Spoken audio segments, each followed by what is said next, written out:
La noche en que Acapulco dejó de ser el paraíso turístico que México presumía ante el mundo, comenzó como tantas otras. El calor húmedo, el murmullo del mar rompiendo contra la bahía, las luces de los hoteles reflejándose en el agua oscura.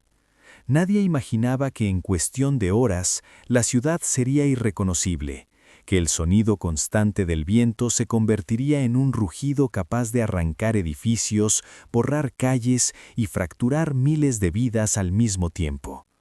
Durante el día, las autoridades habían hablado de lluvias fuertes, quizá de una tormenta intensa. La palabra huracán todavía no generaba pánico. No había tiempo para evacuar, no hubo una alarma clara, no existió un margen real de preparación. Mientras las familias cenaban, los trabajadores cerraban turnos y los turistas se resguardaban en habitaciones que creían seguras, el fenómeno se fortalecía a una velocidad que los expertos llamarían después sin precedentes. Cuando el viento golpeó por primera vez con furia, muchos pensaron que sería pasajero, pero en minutos las ventanas comenzaron a estallar como si fueran de papel.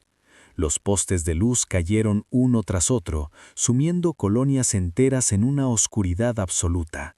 El sonido era ensordecedor. Láminas arrancadas de los techos, cristales volando, árboles quebrándose como fósforos. El mar, normalmente distante, avanzó con violencia, reclamando calles, estacionamientos y plantas bajas. Dentro de las casas, la gente se abrazaba sin saber si ese abrazo sería el último. Padres cubriendo a sus hijos con colchones, abuelos rezando en voz alta, parejas despidiéndose sin decirlo.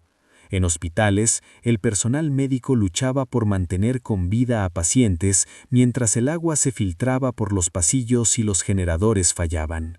En hoteles de lujo, símbolos del esplendor turístico, los muros cedían como si jamás hubieran sido diseñados para resistir nada. La madrugada fue interminable. El tiempo dejó de tener sentido. Nadie sabía cuánto llevaba ahí, nadie sabía cuándo terminaría. Cada minuto parecía una eternidad y cada ráfaga más fuerte que la anterior. En algunas zonas, la gente escuchó cómo casas completas eran arrancadas de sus cimientos. En otras, los deslaves sepultaron todo rastro de calles que habían existido durante décadas. Cuando el viento finalmente disminuyó, no llegó la calma, llegó el silencio. Un silencio espeso, incómodo, que solo era interrumpido por gritos lejanos pidiendo ayuda. Al amanecer, Acapulco ya no era Acapulco. Era un paisaje de guerra.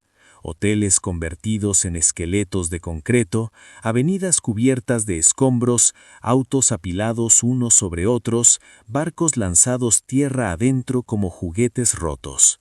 La gente salió de sus refugios improvisados con miedo, caminando entre cables eléctricos, vidrios, restos de lo que había sido su vida cotidiana.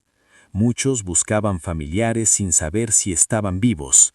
Otros simplemente observaban en shock, incapaces de llorar, incapaces de hablar. Las tiendas saqueadas no eran símbolo de criminalidad, sino de desesperación. No había agua, no había comida, no había forma de comunicarse con el exterior. Durante horas y luego días, la ciudad quedó prácticamente incomunicada, sin señal, sin electricidad, sin certeza. Las redes sociales, cuando lograban activarse por breves momentos, se llenaron de mensajes de auxilio. Estamos vivos, no tenemos agua, hay heridos, necesitamos ayuda. México entero observaba incrédulo cómo una de sus ciudades más emblemáticas había sido devastada en una sola noche. La respuesta tardó en llegar para muchos. Las carreteras colapsadas, el aeropuerto destruido, la magnitud del desastre superó cualquier escenario previsto. Mientras tanto, la solidaridad comenzó a brotar desde donde pudo. Vecinos ayudando a vecinos, desconocidos compartiendo lo poco que tenían, personas rescatando a otras sin pensar en su propia seguridad. Entre los escombros apareció también lo mejor del ser humano. Con el paso de los días, comenzaron a contarse las historias que no salían en los números oficiales. La madre que dio a luz en medio del huracán, iluminada por una linterna. El niño que sobrevivió aferrado a un refrigerador mientras el agua subía. El anciano que pasó la noche sosteniendo la puerta para que el viento no se llevara a su familia. Historias de supervivencia, pero también de pérdida absoluta. Porque el daño no fue solo material, fue psicológico, emocional, profundo. Miles de personas lo perdieron todo en horas: casa, trabajo, recuerdos, seguridad. El miedo al viento quedó tatuado en la memoria colectiva. Cada lluvia posterior, cada ráfaga fuerte, reabre la herida. Acapulco aprendió de la forma más brutal que la naturaleza no avisa dos veces y que la vulnerabilidad humana es real incluso en los lugares que parecen indestructibles. Hoy, cuando se habla de reconstrucción, no se habla solo de levantar edificios, se habla de recomponer vidas, de devolver esperanza, de aprender de un golpe que expuso fallas, silencios y decisiones tardías. Lo ocurrido no fue solo una tragedia natural, fue un recordatorio doloroso de lo frágil que puede ser todo cuando la realidad se desborda en cuestión de horas. El huracán pasó, pero su marca permanece. En cada hotel vacío, en cada colonia que aún espera ayuda, en cada mirada que recuerda esa noche interminable.